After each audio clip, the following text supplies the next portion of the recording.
We're going to take a photo and turn it into an oil painting. No, it's not going to look perfect or completely realistic, but it actually does a decent job for creating an artistic piece from your photo. And it's something that a lot of people actually can purchase or buy. I think even Costco has an option where you can turn your photo into an oil painting. And no one's not sitting there and actually painting your photo for you. It's just a photo with the filter, and we can do it right here at home.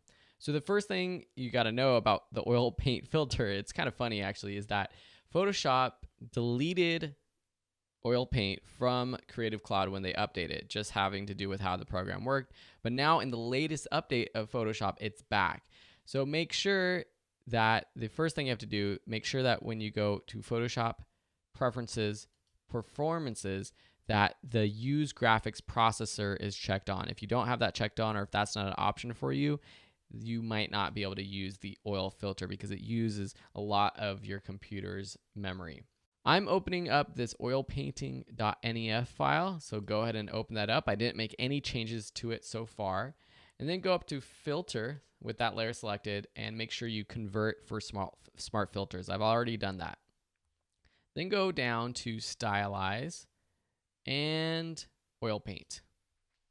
It's going to bring up this window where you can see what the oil paint will look like. I encourage you not to press preview, which you can, but it will take a lot more memory to actually apply this filter to the background.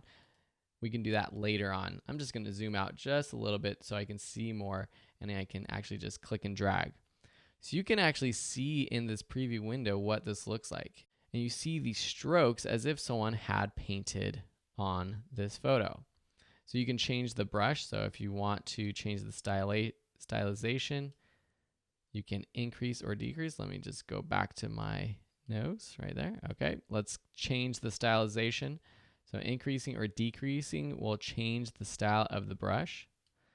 The cleanliness will also change the style of the brush. So higher will mean cleaner strokes, less grooves over to the left, more grooves, a little bit less clean. And then the scale.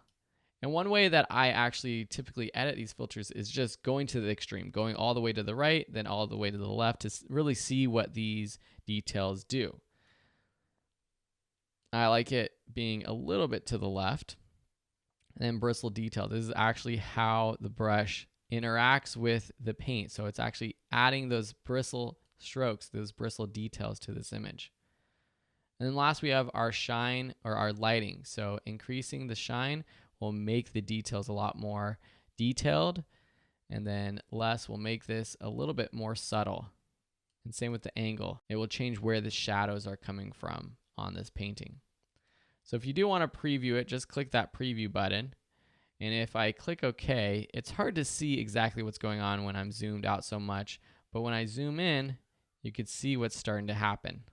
Looks quite a bit like an oil painting. And so with this photo, I might actually want to crop in just a little bit. So I'm just going to quickly do that. Use my crop button. Crop in just like so. So we're a little bit closer so we can see the details a bit more. Zoom in with my zoom tool. And that's looking pretty darn good. If I want to go back and change the oil paint effects, I can double click that. Maybe I want to change the style just a bit, make it a little bit more rough. Maybe I want to make it less clean so we can see more of those brush strokes. Maybe make the scale a little bit larger so that we can see those brush strokes a little bit more too, because when you zoom out, those brush strokes become very small compared to what this little preview is right there. You can also play with the opacity and the blending mode, as we learned last time, by double clicking that little button down there.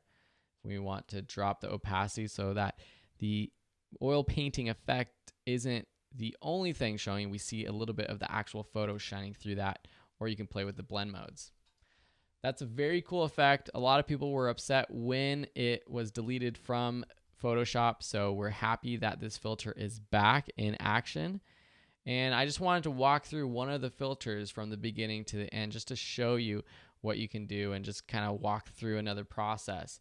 It would take weeks to go through the rest of these filters, so I'm just going to let you go through and play around with these filters yourself. And if you have one that you really like or you're a little bit confused by, feel free to let me know, ask me a question, or post a photo online of one that you've designed yourself.